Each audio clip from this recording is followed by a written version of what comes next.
Quem eram os Nefilins, os gigantes citados na Bíblia, Gênesis 6? Boa noite, senhores.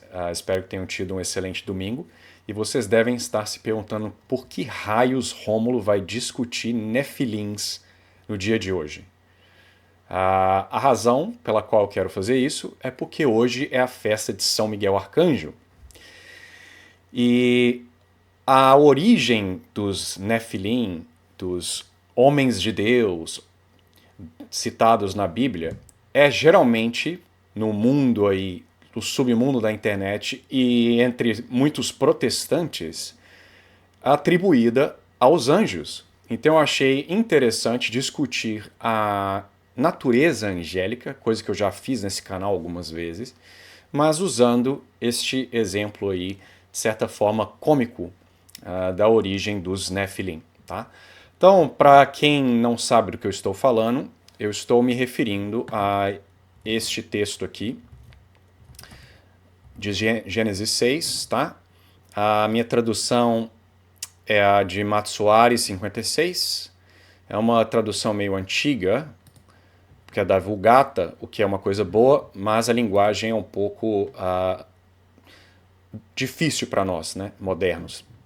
Mas vamos lá. Ora, tendo os homens começado a multiplicar-se sobre a terra e tendo gerado filhas, vendo os filhos de Deus, isso aqui a gente vai ter que discutir quem são os filhos de Deus, que as filhas dos homens eram formosas, tomaram por suas mulheres as que, dentre todas, lhe agradaram. E Deus disse: O meu espírito não permanecerá para sempre no homem, porque é carne. Os seus dias serão 120 anos.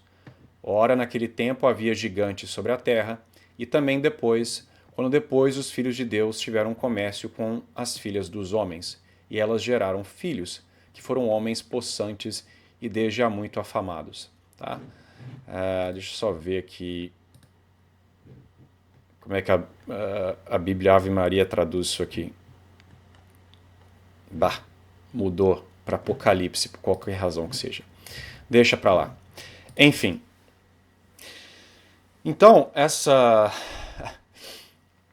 noção popular aí, comum entre algumas denominações protestantes e no mundo da internet, e até nos videogames e cartoons, que quer que seja, né? Porque tem muita retratação dessa ideia de Nephilim no mundo aí de gaming, de seriado, o que quer que seja. Né? E esses Nephilim seriam semideuses, né? Filhos ou de deuses com humanos, ou anjos com humanos, etc. Né? Então, é interessante que essa interpretação ela seja popular entre alguns cristãos, o que mostra um péssimo entendimento do que é verdadeiramente um anjo. Então a ideia aqui é a seguinte: os filhos de Deus, que ficam lá apaixonados pelas filhas dos homens, e através daquela relação os gigantes surgem, seriam, portanto, os anjos caídos. Tá? Ou, em algumas interpretações, seriam anjos antes da queda. E por terem, portanto, reproduzido com mulheres humanas, isso seria uma relação não natural, aí, portanto, eles seriam condenados. Tá? Então a queda dos anjos teria sido por luxúria, por terem procriado com mulheres humanas, tá? E gerado os gigantes. Agora, essa visão ela é errônea por uma razão muito simples. Anjos não têm corpo. Anjos são puro espírito. Tá? Isso não é algo que é para um católico negociável. Tá? Isso daí já está estabelecido na tradição católica. Eu diria até que você negar o fato de anjos serem espíritos, você estaria cometendo uma heresia. Tá? Então não é uma questão de opinião. Mas existe o elemento metafísico. Né? Porque se anjos tivessem corpos, eles seriam animais racionais. E caso fossem animais racionais, eles não seriam anjos, mas seriam humanos, por definição. Tá? E veja que quando Deus cria, ele cria em ordem hierárquica. Então existe uma hierarquia do ser. Você tem, por exemplo, as plantas que têm apenas uma alma vegetativa, você tem os animais que têm uma alma sensitiva, você tem um homem que tem a alma racional. Então é conveniente que Deus tenha criado algo além, acima do homem, do ponto de vista de natureza, tá? Que mais se assemelha com ele, porque Deus não tem corpo. Tá? Então, São Tomás de Aquino vai nos dizer que, apesar de anjo não ser algo que pode ser provado categoricamente através da filosofia, é algo revelado, é, de certa forma, algo que pode ser inferido por causa dessa hierarquia. Então seria estranho que não houvessem inteligências sem corpos, uma vez que Deus cria com essa progressão. E veja que essa progressão ela existe dentro de cada gênero. Tá? Então, dentro dos animais existe uma progressão de bondade, de bem, né? De ser. Então, alguns animais são mais perfeitos do que outros, né? De perfeição, essa seria a palavra que eu estava buscando. Tá? Então, os anjos, por não terem corpos, eles jamais poderiam ter relações sexuais com uma mulher humana. Tá? Então, alguns vão dizer, mas a Bíblia, em alguns momentos, ela se utiliza do termo filho de Deus para se referir aos anjos. Tá, mas Cristo é referido como filho de Deus na Bíblia também. Ele não é um anjo. Tá?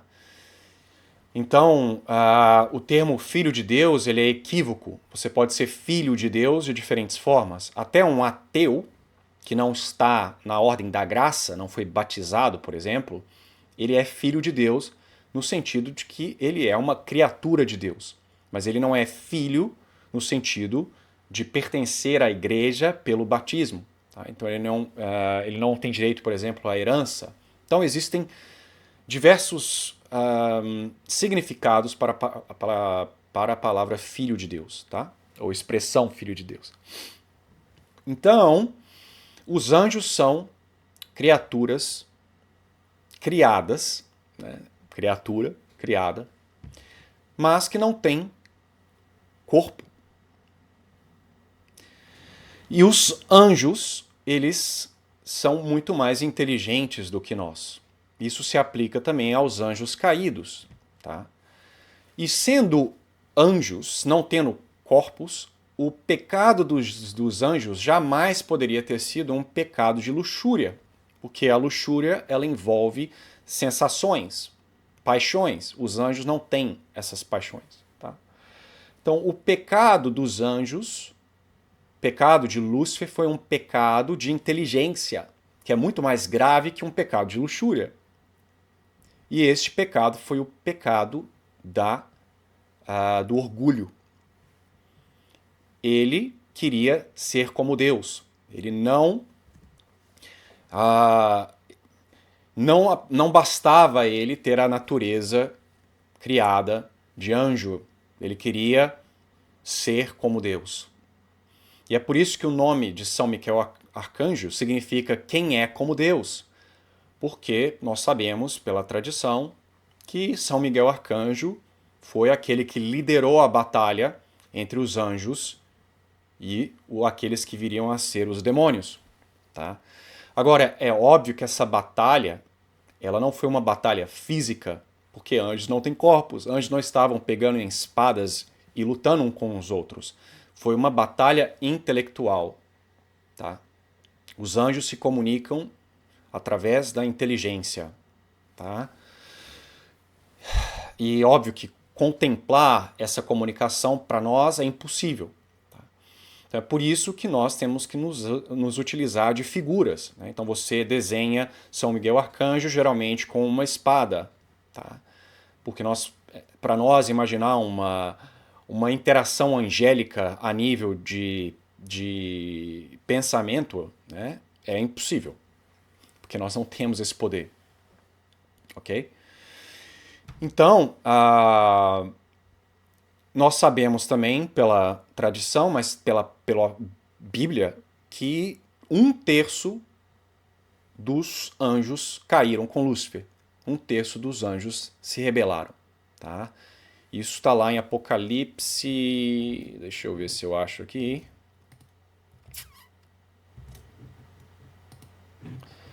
Tá aqui, ó, Apocalipse 12. Depois apareceu no céu um grande sinal, uma mulher vestida de sol, que nós católicos entendemos como sendo tanto a igreja, mas Nossa Senhora, com a lua debaixo de seus pés e uma coroa de 12 estrelas em sua cabeça. E é por isso, meus amigos protestantes, que muitas vezes os senhores verão a Virgem Maria sendo descrita, pintada, com uma lua debaixo dos pés, tá? E uma coroa, ok? Ela está grávida e clama com dores, atormentada para dar à luz. Foi visto ainda um outro sinal no céu. Era um grande dragão, cor de fogo, que tinha 7 cabeças e 10 pontas, e nas suas cabeças 7 diademas. O demônio sendo representado como um dragão é comum na escritura. Né? Se não me engano, São Pedro se refere ao demônio como um leão, às vezes ele é referido como um dragão no Apocalipse, etc. Né?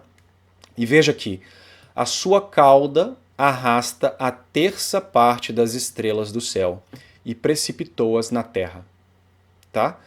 Então, essa passagem se refere, obviamente, em linguagem apocalíptica, em linguagem metafórica, né, simbólica, à queda dos anjos. Tá? E a posterior perseguição, né, de Lúcifer em relação a Nosso Senhor, né, e a Virgem Maria. Então, os anjos não caíram porque tiveram relações sexuais com mulheres. Eles caíram pelo pecado do orgulho, tá? Pela rebelião intelectual que tiveram contra o Criador. Eles queriam ser mais do que eram. Tá? Então, eu espero que isso seja suficiente para convencê-los de que os filhos de Deus, ali do Gênesis 6, não se tratam, portanto, de anjos. Tá? Alguém pode ainda perguntar, mas não poderiam os demônios possuir uma pessoa e aquela pessoa ter relação com o indivíduo, uma mulher, e o filho nascer com caracteres de demônio, de anjo? Não. Ainda que um demônio possuísse alguém, primeiro, que quando um demônio possui alguém, ele não pode controlar a vontade daquela pessoa, nem a inteligência. Tá? Ele não tem poder sobre a vontade. Mas ainda que ele conseguisse controlar o indivíduo como se ele fosse uma marionete, quem estaria copulando com a pessoa, com a mulher, seria o indivíduo possuído. O esperma ejaculado na mulher seria o esperma do indivíduo possuído. Ok? Então, o filho não seria meio anjo, ele seria o filho da pessoa possuída. Ok?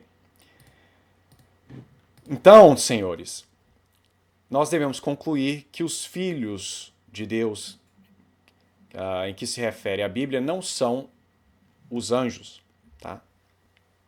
Quem são eles, então? E quem são esses gigantes? A interpretação, que eu diria que é tradicional, é que dada, por exemplo, por Santo Agostinho, no Cidade de Deus, capítulo 22, se não me engano, é que os filhos de Deus se tratam da linhagem de Sete. Né? Em inglês é Seth, imagino que em português seja Sete. E as filhas dos homens se tratam das filhas da linhagem de Caim.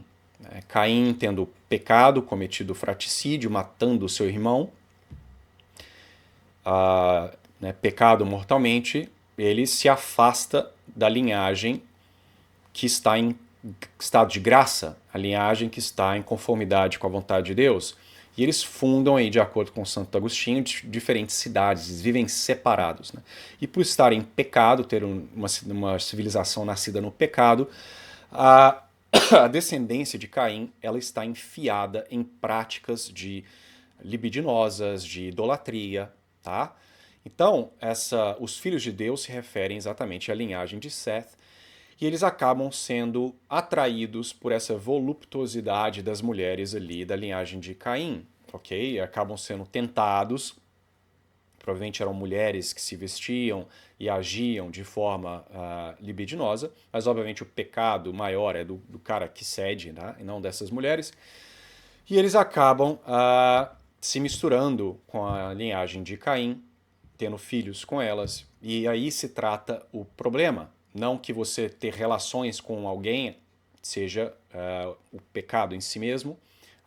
Óbvio que dependendo da natureza dessa relação, se ela for uma relação fora do casamento, ainda que naquela época a coisa funcionava um pouco diferente.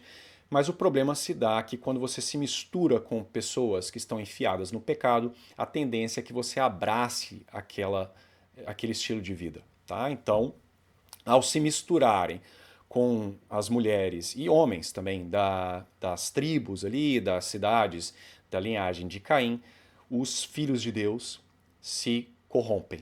Tá? Ao ponto de que praticamente não existe quase ninguém no mundo que está em um estado de graça. Tá? E Deus decide, portanto, eliminar a raça humana. Mas, obviamente, Noé e sua descendência são poupados. Né? Então, é essa a interpretação, eu diria, correta dessa passagem. Agora, eram os filhos dessas pessoas gigantes? Não é algo impossível. Tá? Eu não gosto de especular sobre como era a comunidade antediluviana, essas coisas. Mais uma vez, isso é uma conversa que se vê muito em meios protestantes, tá?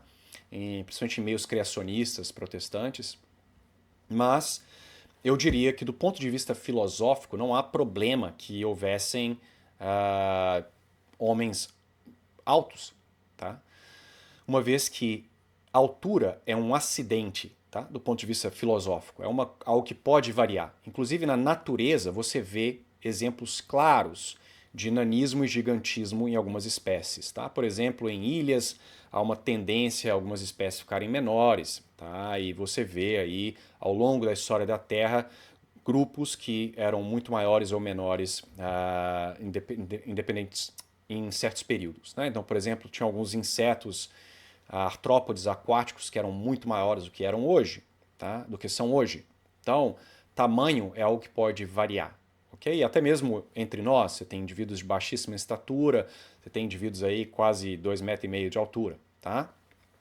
Então, se eles eram gigantes ou se trata simplesmente de uma forma de se descrever indivíduos poderosos, eu não vou entrar nessa discussão. Santo Agostinho parece acreditar que eram realmente gigantes. E ele inclusive dá dados empíricos, né, de colegas ou dele mesmo, em que ele, por exemplo, ele retrata um molar que ele viu pessoalmente, não sei aonde, em que o molar podia ser picado aí em diversos molares em termos de tamanho de pessoas da época dele. Né? Então se tratava de uma pessoa altíssima, enorme. Tá? Mas enfim, eu deixo isso aí para os senhores decidirem, porque não há não há risco para a fé você achar que existiam ou não indivíduos gigantes, mas há um risco sério interpretar a natureza angélica de forma errônea, tá? Porque nós devemos honra aos anjos, nós devemos pedir auxílio aos anjos. Se você não sabe quem são os anjos, o que eles são, como é que você vai pedir auxílio a eles? E tem um outro problema também com essa teoria da anjos e humanos se reproduzindo, né? Tirando obviamente o fato mais óbvio, que é o fato que eles não têm corpos, mas é porque cada anjo é a sua própria natureza. Tá? Então anjo é uma palavra que na verdade significa mensageiro, porque os anjos que são retratados na Bíblia, ao menos por nome, estão passando mensagem, tá?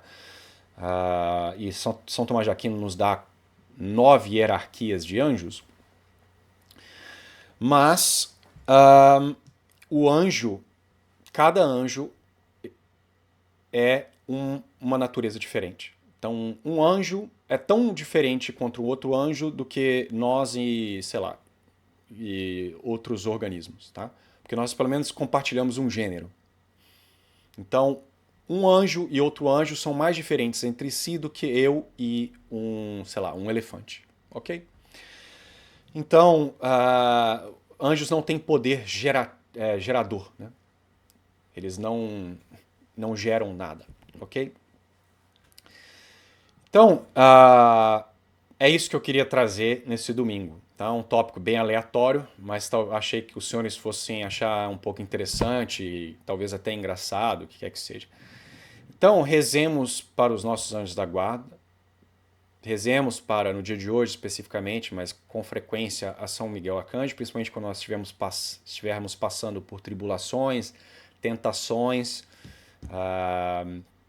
Antes de dormir, peça ao seu anjo que o proteja durante o sono, para que tenha sonhos bons, tá? Você pode convidar o seu anjo a interferir muitas vezes, tá? Porque ele não vai fazer sem a sua permissão, dependendo do tipo de intromissão que você deseja que ele tenha. Você pode pedir ao seu anjo que converse com outros anjos. Se você vai ter uma entrevista de emprego, você pode pedir para que o seu anjo converse com o anjo da guarda do seu entrevistador, não para que ele manipule o entrevistador, mas para que ele esteja com a alma bem disposta a te ouvir, tá? Então, a gente tem que... nós devemos ter honra ao anjo da guarda, nos utilizar dessas criaturas que são na ordem da natureza acima de nós. Então veja, e é o que eu sempre falo em qualquer vídeo sobre o anjo da guarda, nós devemos nos sentir honrados por ter um anjo da guarda ao nosso lado, porque esse anjo, ele escolheu voluntariamente servir os senhores, ou o senhor ou a senhora, apesar de ser, do ponto de vista natural, acima de você. Porque eles estão na visão beatífica, e tal como Cristo, que veio ao mundo como um escravo, apesar de ser Deus, Deus merecia todas as honras que o homem pode dar. Jesus deveria ter sido colocado em um trono de ouro puro e governado sobre todas as nações. Entretanto, ele escolheu nascer em uma manjedoura, em uma caverna fétida, cheia de animais, e viveu como um escravo. Então os anjos da guarda, emulando Cristo, apesar de sua natureza acima da nossa, nos servem durante toda a vida. E quantas vezes nós os ignoramos? Quantos vivem toda a sua vida ignorando os alertas? Quantas vezes você não teve aquela vozinha na sua consciência, puxa, eu não deveria fazer isso? Muitas vezes é o seu anjo da guarda, tá? Aquela inspiração, nossa, eu devo fazer isso, aquele ato de caridade espontâneo, que você nem sabe de onde veio, muitas vezes é uma inspiração angélica. Tá? Então nós devemos sempre agradecer a Deus por ter alocado, por assim dizer, criaturas tão maravilhosas ao nosso lado. Tá? E o próprio Cristo cita os anjos da guarda, quando ele fala das criancinhas, no Evangelho de hoje. Por que o Evangelho de hoje é escolhido? Acho que é Mateus, né? Que Cristo fala que quem escandalizar uma criancinha, é melhor que fosse amarrado a alguma pedra no pescoço e jogado no rio. Depois ele vai falar, né? Porque os anjos, essas crianças, eles veem a face do Senhor. E não pode ser outra coisa senão os anjos, não está se referindo às crianças. Porque até aquele momento o céu não estava aberto para os homens. E ver a face de Deus implica a visão beatífica, você tem que estar no céu. Tá? Então ali Deus, Jesus Cristo, estava se referindo aos anjos dessas criancinhas, que veem a face de Deus e vê o que você faz com elas. Tá?